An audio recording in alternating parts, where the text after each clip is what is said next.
Ojāra darba, pļaviņas 23 sekundēs, kurā ļoti prasmīgi savijušās ir eksakto un humanitāro zinātņu jomas. Ļoti tāds prasmīgs skatījums mūsuprāt.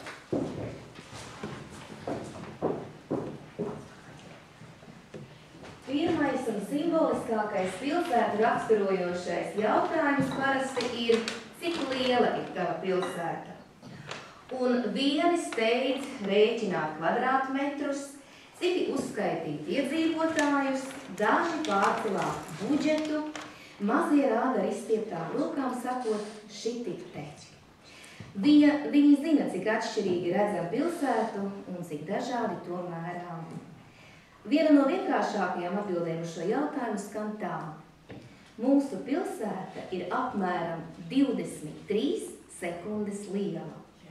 Tas nozīmē to, ka saule ik rītu pār mums lec 23 sekundes un tikpat ilgi arī riet. Lai arī dzīvojam pēc vienota laika sistēmas, katrai vietai uz zemes ir savs vietējais laiks.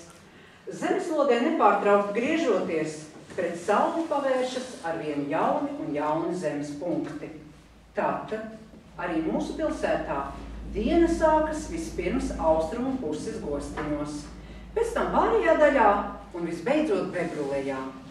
Tā kā pilsēta izstiepusies garā joslā, tad vietējo laiku atšķirība ir izteiktāka. Pēc aptuveniem aprēķiniem, kuros saules ceļošanas ātrumu mūsu platuma grādos pareizinam ar attālumu starp pilsētas austrumu un rietumu robežām, uzzinām vietējā laika starpību un secinām, ka mūsu pilsēta saulēktu un saulrietu piedzīvo apmēram 23 sekundes. Tātad arī jauno gadu austrumu puse Gostiņos sagaida 23 sekundes ātrāk nekā pilsētas otrā galā. Kad esam tikuši galā ar ievadu, varam pievērsties galvenajam – pilsētai. Pilsēta ir runājošs organisms, radību sauciet to, kā gribīt. Un kas ir šī organisma asinsrite? Laikam jautāt ir lieki. Katra balss, katra saruna 23 sekundžu laikā spēj izskriet cauri katram pilsētas asinsvadam, cauri katrai ielai un ieliņai. Atliek tikai to noķert. Atliek ieklausīties un saprast, ko viņi runā. Tāpēc nebūtu pareizi teikt, ka šo sarunu izdomāju es.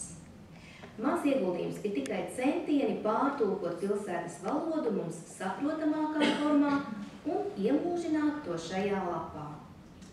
Ideāla pilsēta nevienam nav vajadzīga. Ja gribi zīmēt pilsētu, zīmē visu.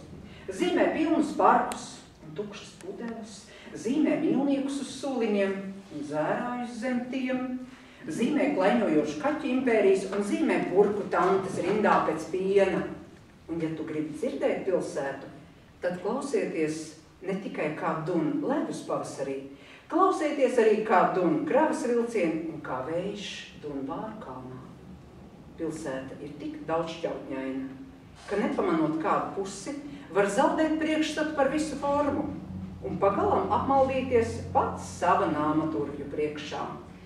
Nereti pieņems pilsētu pazīt pēc vecām baznīcām, jauniem veikaliem, vērtēt pēc gludām ielām un trotuāriem.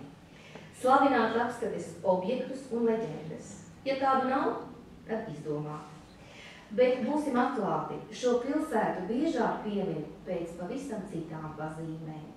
Tas ir Dolomīts, pavasara plūdi un starppilsētu autobusu pietura, kur izkāpt pačurāt vai uzsmēķēt.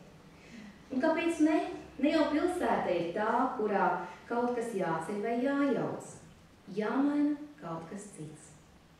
Kā tev cilvēks šķiet? Kas patiesībā pastāv? Cilvēks pilsētā vai pilsēta cilvēkā? Kā tad ir? Austrīts. Kaut kur 23 sekundžu robežās. Bariņš cilvēku pulcējas uz peronu, gaida, un sievietes balss ar manām akcentu skaļrunī piesaka vilcienu. Ļaudis sarosās, dosies projām. Uz kurieni? Pilsētai nav jāzina. Lai viņi dodas, kur grib un cik tālu grib, ieskaitot tos, kuri kaut kur dodas nemaz to negribot. Daži būs atpakaļ vakarā, studenti atgriezīsies brīvdienās, ceļotāji pēc gada, bet citi neatgriezīsies nekad. Tas nav tik būtiski. Svarīgākais, ka no šīs pilsētas nemaz nevar aizbēgt. Pilsētu nevar atstāt.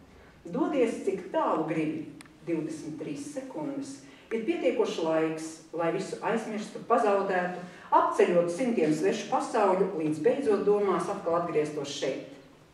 Atmiņu fotofilmas, pagalmu un ielu raksti, paša iemītās takas cauri augļu dārzam, bērnības smarža un citas mazliet banālas lietas, tās visas paliks šeit, vietā, kur katram, pat visparastākajam stūrim, ir savs unikāls stāsts. 23. marta rīt.